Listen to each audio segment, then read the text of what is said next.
And it really goes to the quality of what you write. As a professional, you can recognize when you're being redundant. You can recognize when you're being awkward in your sentence structure. You can recognize when you're using jargon, which actually, from my clients, that's the biggest mistake I see most people do is they use jargon because they know what their widget is, but who they're writing to does not. And you don't want to use the jargon. You want to be as simple and clear and concise as possible. That gets you more clients. So when you hire a professional writer, all that comes into play and you take all that into account.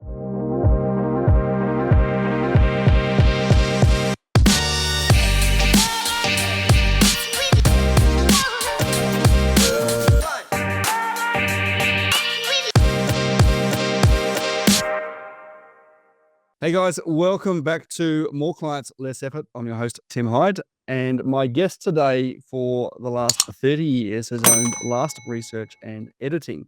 But before that, she worked in journalism, graduating from the University of Maryland College of Journalism in 1989. She's written and edited blogs, web content, press releases, newsletters, SEO content, and manuscripts for both fiction and non-fiction. That is a lot of words, and writes now for online and print publications.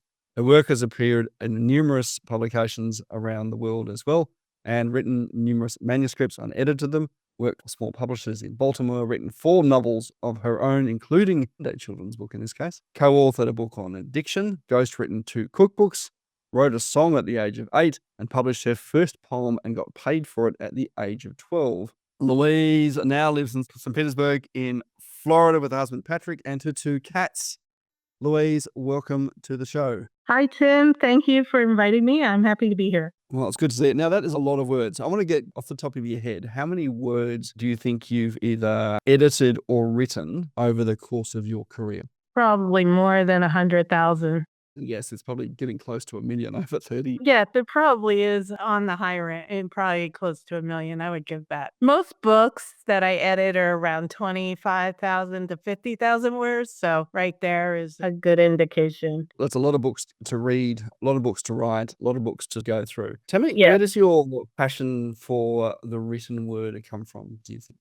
Well, as you said in my intro, I always knew that I wanted to be a writer starting at age 8 and 12. And what I wanted to do was I wanted to give people the information that they needed to know, which is why I went into journalism. And I still do that. I just do it in a different way now. I still provide people the information they need to know. That is my main reason why I do what I do.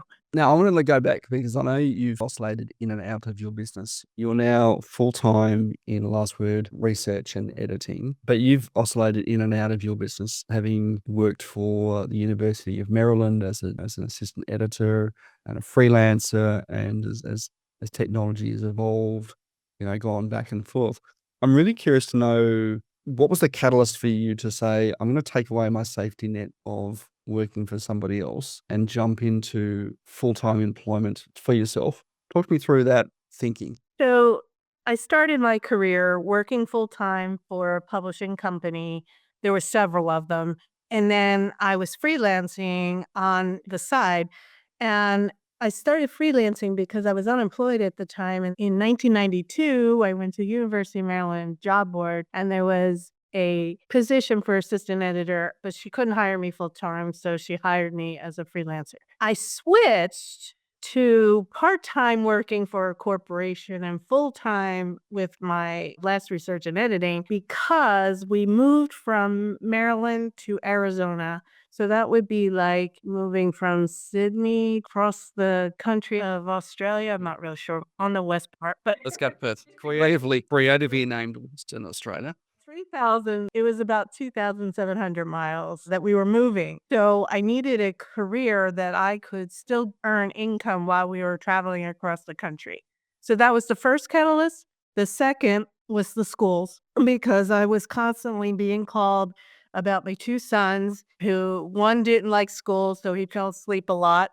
The other one was always disruptive in school. So almost every day I was being pulled out of my job to go collect my kids out of school and bring them home.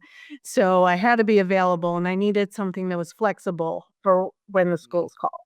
Often a real catalyst for self-employment, isn't it? To think, Yeah. I need to be more flexible for my kids or my lifestyle. With my family, yes. Yeah. So Yeah. that's where some What fears did you have at that time about doing that thing? I was actually quite low. I had no idea what to price things. So when people would suggest a price, I was like, okay. I always have taken the philosophy that some money is better than no money. So I won't price myself out of a potential contract. But when I joined the Maryland Writers Association, they sent around a rate sheet and I realized that was about $50 lower than the average. So I had to bring up my prices. Now I like to stay in the middle because if I go too high, then I'm going to price myself out of smaller jobs that are quick and I can get done. But I don't want to go too low because if I'm too low, they might think the quality's bad. So I try to stay around the average on my price. Yeah, I guess that's a good thing. You sort of sit in the middle, you're kind of not too high, you're not going to lose jobs, but not going to underprice yourself or undervalue yourself. And value is a really interesting conversation, I think, particularly when it comes to written word, because it's very difficult to say, well, how do I price this? Do I price it per word that I write? And then I'm just stuffing it full of extra words or In the writing industry, publications like to do the 10 cents a word.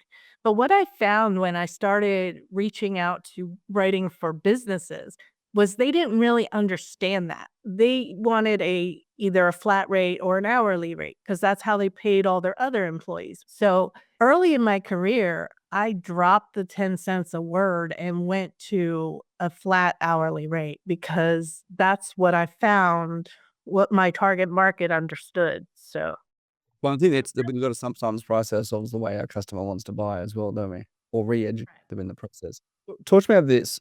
We've all done English in college or in high school and think we can write. What is the difference between a college-educated English-speaking writer and I a professional? What's the difference? Because I know a lot of people out there think, oh, I can do my content from my website. I can write my own proposals. I I can always read and write English at third grade level. I always use this quote that everyone can write, not everyone should write. And it really goes to the quality of what you write. As a professional, you can recognize when you're being redundant. You can recognize when you're being awkward in your sentence structure. You can recognize when you're using jargon, which actually, from my clients, that's the biggest mistake I see most people do is they use jargon because they know what their widget is, but who they're writing to does not. And you don't want to use the jargon. You want to be as simple and clear and concise as possible. That gets you more clients. So when you hire a professional writer, all that comes into play and you take all that into account. And also, a professional writer tends to be quicker. I could write a blog in half an hour, whereas an engineer, it might take all day for him to write that one blog. So those are the two differences of its quality and its also speed. What's different types? Because again, I think when we as business owners look to hire a writer, we just go, oh, anyone can write anything, right? But there are specializations within writing. What are some of the common ones that we should look out for? And what is the difference between one writer and another? Okay, well, the general differences are academic, journalistic, and copywriting. Those are three broad areas that are a little bit different, each one. The academics generally are only for universities and people that want to publish a paper, they tend to use academic.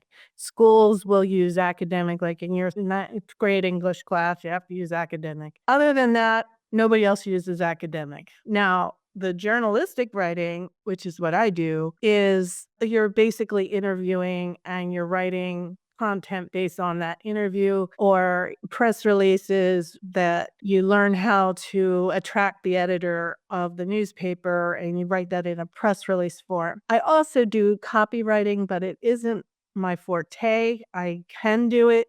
I've been in the business so long that I know how to write salesy. And that's the difference between journalism and copywriting. A copywriter is more for the sales and the marketing. So writing website content or writing your marketing materials on your email marketing, for example, that they're all copywriting. But I tend to write blogs and press releases, and those are more journalistic because you're providing information. Yeah. Okay. So really look for the right copywriter to get the right results and bang for buck. Yeah. I was just doing a quick Google search before we chatted of some funny mistakes around particularly punctuation, which not everyone's great at. And I do love this one. Hunters, big bold sign, right? Please use caution when hunting pedestrians using walking trails. I always love Jay Leno when he was on The Tonight Show. He used to do the Monday headlines. He would find a headline that was really weird, and it would be so funny to see how people write these headlines without thinking what they actually mean or the double entendres and stuff. So The punctuation in the right space.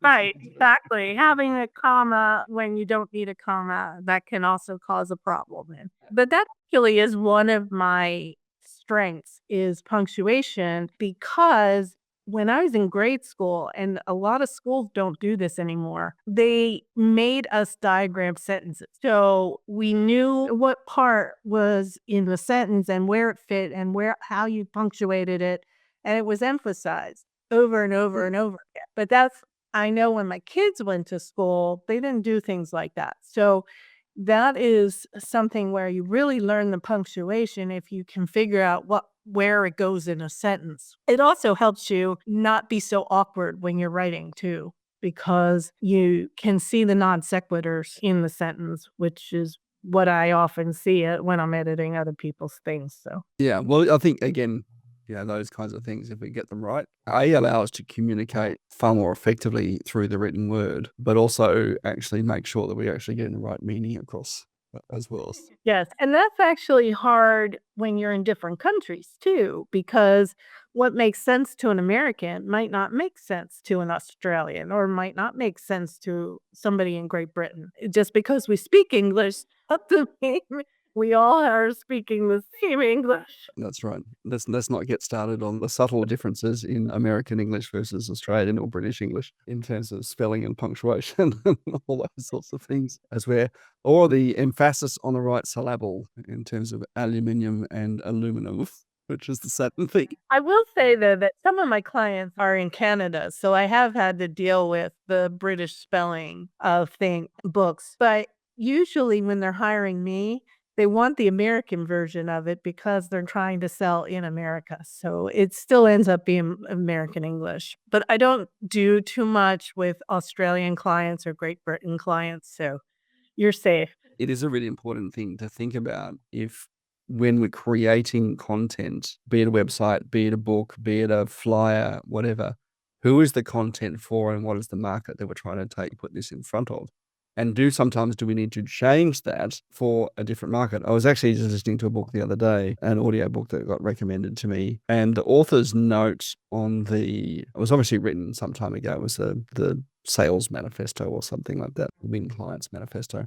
I can't recall the exact name to look it up. But the author came in and gave a preface to the audiobook on the gender identities that it used in the book. Right? And obviously things have massively changed over the last number of years where this attachment to gender identity has become a really important thing for people. And so if you're making reference to he or she in your book on a regular basis, in your written word, maybe it's time to kind of update and go, they as well. And so we need to think about, again, who's the audience, and that audience will change over time. Yes.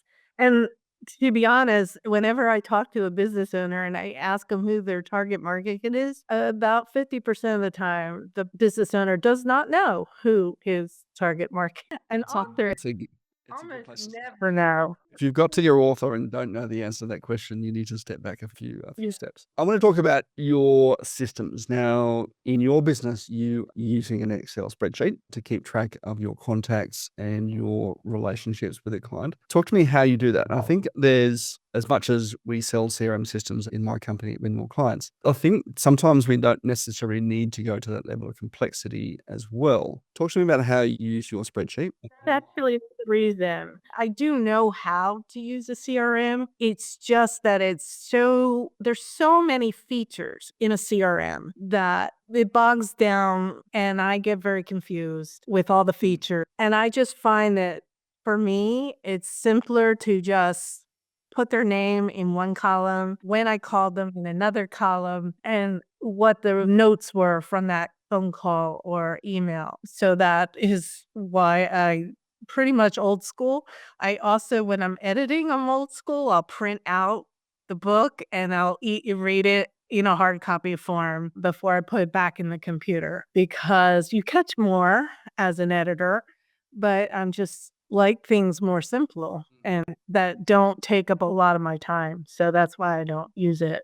Yeah, I must admit, I find if I'm having to edit my stuff, I don't do it. I give it to someone else now because I'm going to not necessarily read all the words that I've written. I'll skip over. I'll go, oh, I meant that there, and that's what, of course, those words actually say. But it's not necessarily the case. And I do feel if you print it out, you're changing the medium from digital, where it's actually quite difficult to read, on a screen. Particularly if it's a very long line of text. And there is a reason that newspaper copy comes in 70 into Or the by 60, 17. Yeah. and then into 70 into the column. And we mean 70 characters. We're not meaning 70 Oh, words. We okay. 70 characters wide in a column of news text because it becomes very, very easy to read. And if you're doing copy for online, long paragraphs are very difficult to read. Whereas long paragraphs on a print, we see those all the time. We're used to reading books with long paragraphs of copy. And so changing the medium, I think, is a fantastic way of picking up some of those things and double spacing. And You're right about there's an argument among SEO people who want really long 1,000 to 2,000 word articles, and then the people who are actually reading them who want short and concise, and they don't want to wade through 2,000 words just to get to the point. So you're right, they want short sentences and short paragraphs, and that makes it easier to read, and that's what journalists are trained in. They're trained in short. yeah, your Excel spreadsheet, which you're using to manage your relationships, which is all a database or a CRM is really for. Do you use any color coding or codes, and why or why not?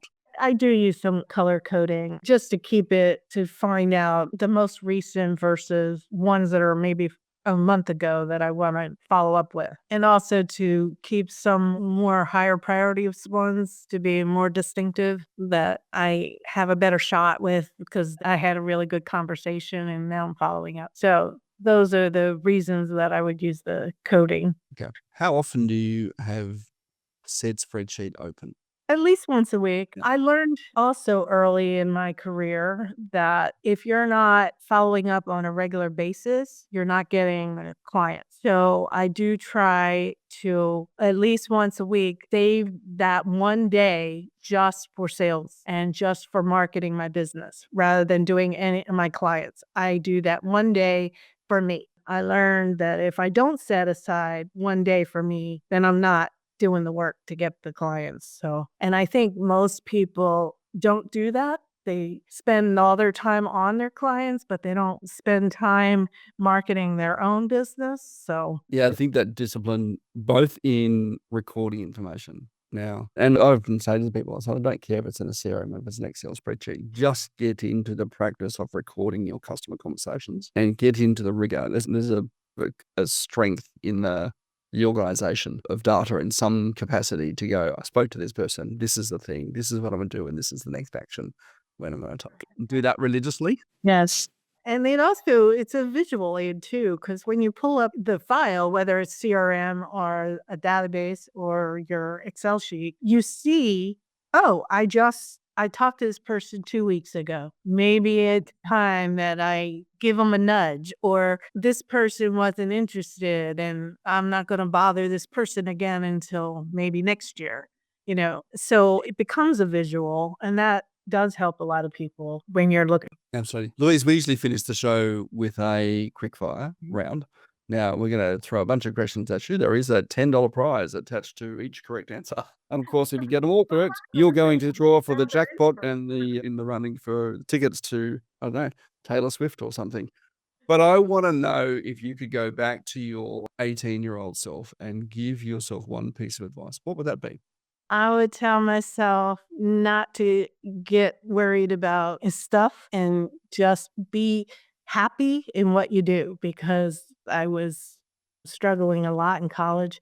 I mean, not, I was pushing myself in college and I wasn't really enjoying myself in college. So I would tell myself to enjoy and be happy and not to push. Good stuff. What gets you in the zone? For writing, I start my day by waking and then doing my puzzles, and then I usually will start writing. For my novel, if I often dream a lot. So I will see a plot point in my dream the night before. So then the first thing in the morning, I want to get that down on paper. But mostly it's I start the day with my puzzles and then I'm ready to start my actual work. Because I got to keep the brain. Love it. What are the unique skills that you think writers possess that helps them be successful at what they do?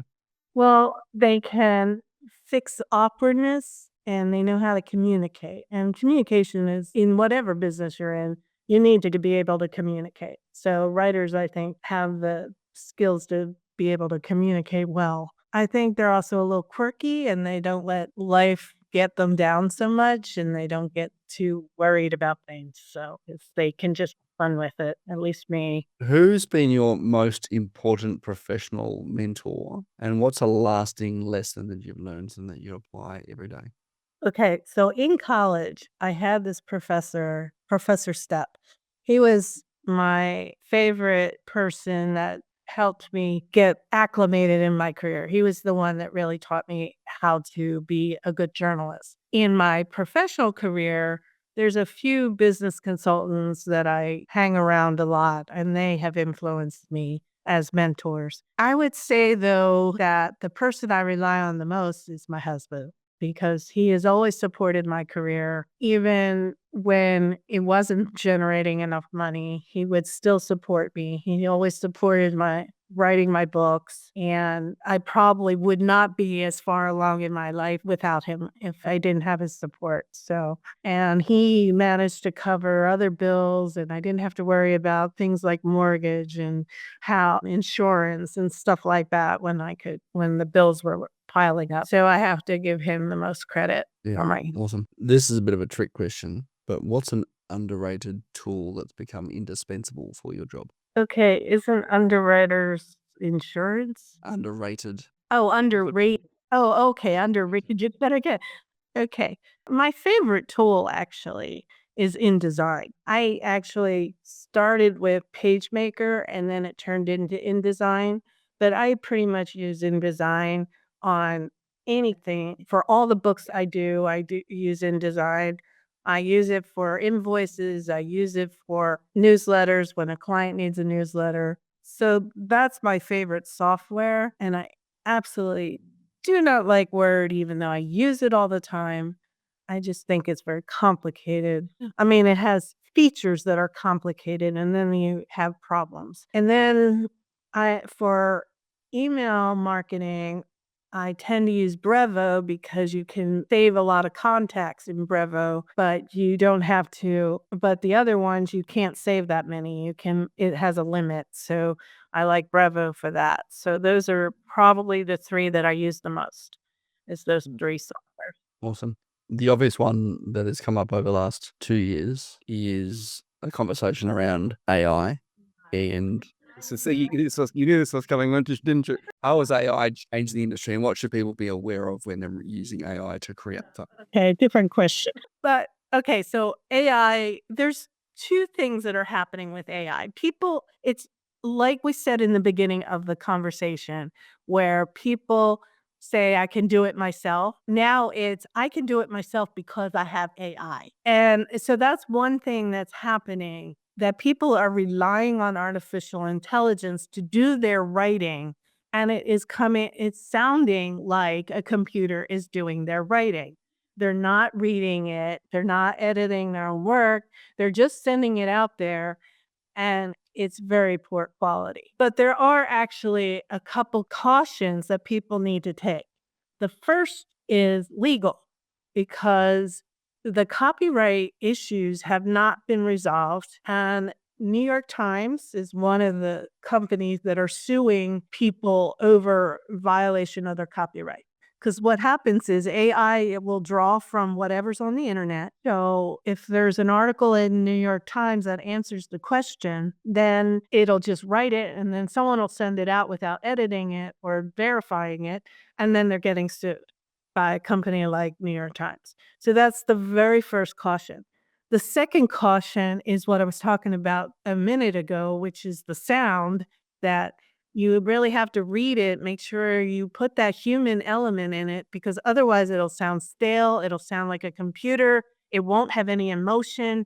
People buy on emotions, so you need to bring in that human element into whatever you use for AI. The third caution is the SEO component. If you ask the artificial intelligence a question and somebody in California asks that same question, it'll pull up a similar article. Google will drop you down because Google wants original content and fresh content. So your SEO ranking will drop because of that. So those are the three reasons that you want to be cautious about using AI. But if you use it for things like outlining, coming up with ideas, other like copyright, copy editing plans, then that's okay, because then you're still fleshing it out with a professional writer. But if you use AI just for your writing, you're probably going to have problems later.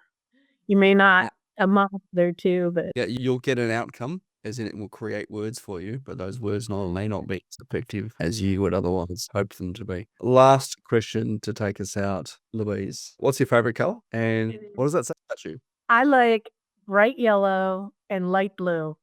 It says that I wanna be happy because I think yellow is a happy color, and the blue, light blue reminds me of the sky, and especially the sky over the ocean, and anyone who knows me knows I'm a beach girl and love the beach, and I also like yellow because it's the sun and at the beach, but that's mainly because I think it's a happy color. Love it. Love it. I really appreciate you joining us today and sharing your journey and your expertise around that and the cautionary words around using AI in copy. Okay to start it, but then send it off to a professional copywriter to polish Finish. and finish it off before you start just throwing it out there. You can get a hold of Louise over at lastresearchandediting.com. We'll put that link in the show notes, and there's a couple of links there to your social media to follow you as well. Really appreciate you joining us on today's show, Louise, and sharing your journey. Thank you, I've had a great time. And guys, if you've enjoyed today's show, please like and share, comment if you want. Give us a 5-star review. We would really appreciate that. And we'll catch you on that episode of the show real soon. Take care. Until then.